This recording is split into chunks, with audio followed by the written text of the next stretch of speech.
Bismillahirrahmanirrahim, अस्सलाम वालेकुम and welcome back to my channel educational tips. कैसे हैं आप सब? आई होप सो आप सब बच्चे बिल्कुल ठीक ठाक होंगे। स्टूडेंट्स, आज ही मैं आपके साथ शेयर करूंगी एक्सरसाइज 3B और एक्सरसाइज 3B आज मैं आपके साथ वर्ड प्रॉब्लम शेयर करूंगी। तो आप लोग खोल लीजिए, अपना पेज नंबर 50 खोल लीजिए और चलिए स्टार्ट करते हैं वर्ड प्रॉब्लम्स के। और क्योंकि अक्सर बच्चों को क्योंकि काफ़ी ज़्यादा मैंने ऐसे देखा है कि बहुत ज़्यादा डिफिकल्टी होती है वर्ड प्रॉब्लम सॉल्व करने में, और मैं हर दफ़ा की तरह इस दफ़ा भी आप लोगों के साथ शेयर करूंगी कि आप लोगों ने किस तरह से अपने वर्ड प्रॉब्लम्स को सॉल्व करना है। अगर आपने जिस तरह से मैंने सॉल्व किया ना, तो उस तरह से सॉल्व करेंगे तो इंशाल्लाह आपके फुल मार्क्स आएंगे वर्ड प्रॉब्लम्स में। और बाकी एक्सरसाइज का सोल्यूशन भी मैं आपके साथ हर मरतबा शेयर करती हूँ, तो वो वाला भी वैसे अटैम्प्ट किया करें आप लोग अपने पेपर में ना, तो उस तरह से ये होगा कि हर चीज़ क्लियर होती है, तो मैम को मार्क्स काटने का मौका नहीं मिलना चाहिए। तो चलिए स्टार्ट करते हैं। सबसे पहला word problem number 1, Aisha's grandmother buy 3x4 meter of lace from the handkerchief. She uses only 2x3 of the lace. अब एक आयशा की जो ग्रैंड मदर हैं उन्होंने 3x4 मीटर लैस ली। अब 3x4 यानी कि मैं बता देती हूँ आपको 3x4 कितना होता है, 0.75 मीटर लैस खरीदी थी।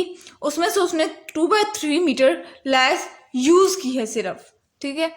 What length of the lace is left behind. अब आपने बताना है कि कितना वो जो कितनी लैस बच गई है उनके पास, आयशा की ग्रैंड मदर के पास।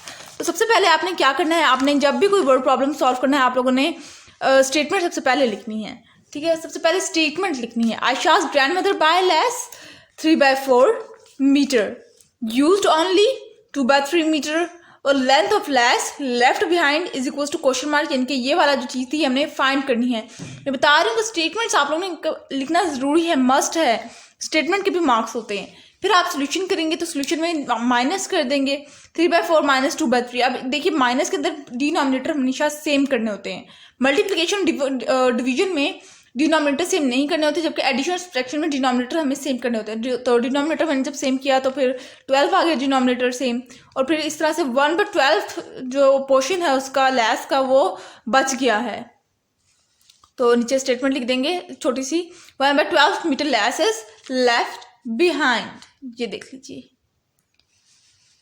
ये था, ठीक है जी। ये वर्ड प्रॉब्लम नंबर 1 आ गई हमारे पास। मैं आप लोगों के लिए इसको मैं कोशिश करती हूँ कि पूरी नज़र आ जाए आप लोगों को। ये लीजिए, ये नज़र आ गई, ठीक है। अभी भी नहीं आई, अब सही है, नज़र आ रहा होगा आप लोगों को। आई होप सो कि आप लोगों को नज़र आ रहा होगा। ये लीजिए, अब नेक्स्ट आ जाते हैं word problem number 2। If the geography text book of class 5 is 4x5 centimetre thick. अब वो कह रहे हैं कि एक जियोग्राफी बुक है क्लास 5 की जो कि कितनी मोटी है, 4x5 सेंटीमीटर मोटी है। How high will a pile of 9 such books be. अब आपने बताना है वो 9 बुक्स हैं, जियोग्राफी 9 बुक्स हैं टेक्स्ट बुक, वो कितनी मोटी होंगी, कितनी थिक होंगी मिलाकर, ठीक है। तो सबसे पहले वही आपने एज यूजुअल सबसे पहले आप लोगों ने स्टेटमेंट्स लिखनी है। Geography text book is equals to 4x5 metre, total text book is equals to 9, और height of 9 text book is equals to question mark, यानी कि हम लोगों को फाइंड करना है। फिर ये इसका सोल्यूशन है, ठीक है। ये मैंने इसको होल फॉर्म में भी बता दिया और फ्रैक्शन फॉर्म में भी बता दिया। 4x5 मल्टीप्लाई बाय 9 कर देंगे। अब देखिए जहाँ पर इस तरह की वैल्यू होती है ना, उसके नीचे 1 होता है, ठीक है। डिनोमिनेटर उसका 1 होता है, तो 5 1 5 और 4 9 4 multiply by 9 is equal to 36। और जब हम लोग इसको डिवाइड करेंगे, यानी कि इसको फ्रैक्शन फॉर्म को होल फॉर्म में लेकर आएंगे, तो 7 होल 1/5 किस तरह से कि जो रिमाइंडर होता है वो न्यूमिनेटर में चले जाता है, 7 जिसे मल्टीप्लाई भी होता है वो होल की फॉर्म में आ जाता है, और 5 ऐसे रह जाता है, ठीक है नीचे। ओके, मैं अब आप लोगों को पूरा दिखा देती हूँ वाला। ये लीजिए, ये वर्ड प्रॉब्लम नंबर 2 है हमारे पास, ठीक हो गया। Next coming towards word problem number 3। If there are 9 whole 1/5 kg of mangoes in a carton. एक कार्टन के अंदर अगर 9 होल 1/5 kg किलो एक कार्टन के अंदर आम पड़े हुए हैं, what will be the weight of 15 such cartons. अब एक कार्टन का ये वेट है 9 होल 1/5 kg, ठीक है, किलो, इतना 9 होल 1/5 kg उसका वजन है एक कार्टन का, ठीक है। अब 15 कार्टन का, 15 डब्बों का क्या, 15 पेटियों का क्या वजन होगा, क्योंकि अब आम तो पेटियों में होते हैं ना, जैसे आप लोगों के सामने पेटियां बोलूंगी। तो क्या वजन होगा आपने बताना है। तो सबसे पहले हम लोगों ने स्टेटमेंट के अंदर ही इसको मैंने होल फॉर्म में से हटाकर फ्रैक्शन फॉर्म में कर दिया है स्टेटमेंट के अंदर ही, ठीक है। Mangoes is equal to 9 whole 1/5 kg, और फिर इसको मैंने इसमें कर दिया, मैंने फ्रैक्शन फॉर्म में कर दिया। 5 9s are 45 + 1 46, ठीक है।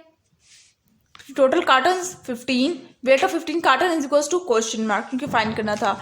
अब 9 होल 1/5 मल्टीप्लाई बाय 15, तो देखिए ये वाला हम लोगों ने ऑलरेडी पता था कि इसका क्या आता होगा 46/5 से मैंने यहाँ से देखा और जल्दी से लिख दिया। अब यहाँ पर क्या था, यहाँ पे नीचे 1 था, ठीक है ना। तो 5 1 5 और 5 3 15 कैंसिल हो रहा था। नेक्स्ट क्या हुआ कि मैं आप लोगों के साथ शो करती हूँ। 135 kg उनका वेट होगा कितने का, 15 कार्टन्स का। कितना होगा 138, ठीक है। Coming towards word problem number 4, if Ali covers 1/2 kilometre 9 times a day, इतना डिस्टेंस वो ट्रैवल करता है 9 times a day, how much distance does he covers in a day, पूरे दिन में वो कितना डिस्टेंस ट्रैवल करता होगा, कितना डिस्टेंस कवर करता होगा। तो सबसे पहले वही आप लोगों ने स्टेटमेंट लिखनी है, Ali covers distance equal to 1/2 kilometre, क्योंकि मैंने इसको ये जो यहाँ पर लिखा हुआ है 1/2 किलोमीटर। उसके बाद आ जाते हैं total times a day is equal to 9, distance covers in a day is equal to question mark, ये फाइंड करना है।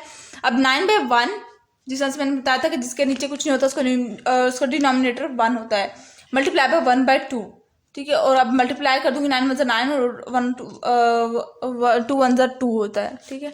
1 2 2 2 1 2, ठीक है। अब जब इसको मैंने होल की फॉर्म में लिखना है, तो ये देखिए जिसे मल्टीप्लाई किया था वो होल की फॉर्म में आ जाएगा, जो रिमाइंडर था वो न्यूमिनेटर में आ जाएगा, और जिसे डिवाइड करी थी मैं वो 2 डिनोमिनेटर में आ जाएगा।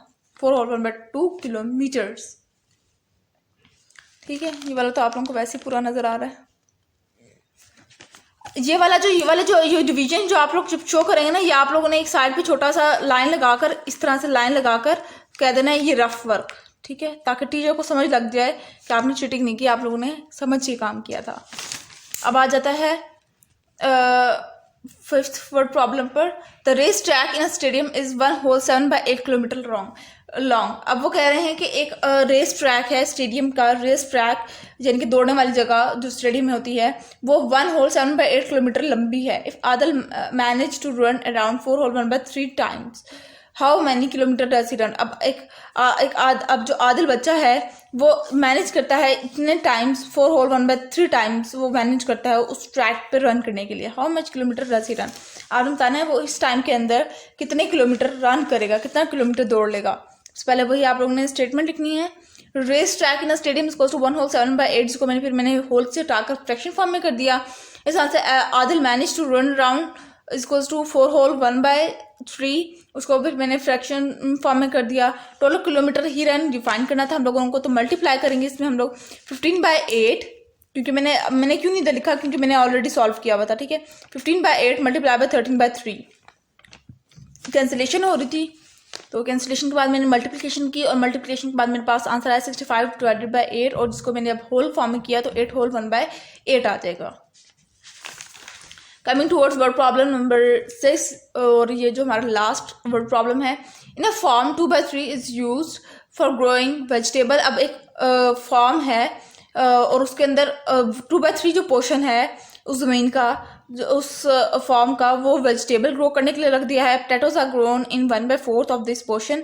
अब 2/4 में से 1/4 पोर्शन में आलू उगे हुए हैं, आलू ग्रो किए हुए हैं उन्होंने। What fraction of the total form area is devoted to potatoes, आपने टोटल फ्रैक्शन बताने हैं कि कितने उसको दे दिए पोटैटोज को। तो ये देखिए, growing vegetables equals to 2/3, potatoes are grown equals to 1/4 fraction in total form, तो बतानी है हम लोगों ने।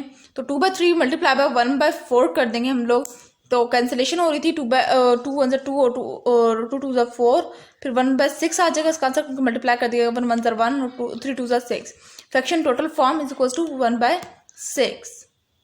ठीक हो गया। तो ये था आज का लेक्चर, आई होप आपको समझ आ गया होगा। अगर आज का लेक्चर आप लोगों को समझ आ गया है तो मेरे चैनल को सब्सक्राइब कर दीजिएगा, वीडियोस को लाइक कर दीजिएगा, और साथ ही साथ बेल आइकन को प्रेस करना मत भूलिएगा। इससे जी मेरी आने वाली हर लेटेस्ट अपडेट सबसे पहले आप तक पहुंचेगी। मिलती हूँ किसी और वीडियो में, दुआ में याद रखिएगा, अपना ख्याल रखिएगा, और मुझे कमेंट बॉक्स में ज़रूर बता दीजिएगा कि अगला कोई ऐसी कोई सब्जेक्ट है आप लोगों के पास जो आप लोगों को मुश्किल लगता हो, जो मैंने अपलोड ना की हुई हो उसकी वीडियो, तो फिर मैं इंशाल्लाह कोशिश करूँगी आप लोगों के साथ वो भी शेयर कर दूँ। दुआ में याद रखिएगा। अल्लाह हाफ़िज़।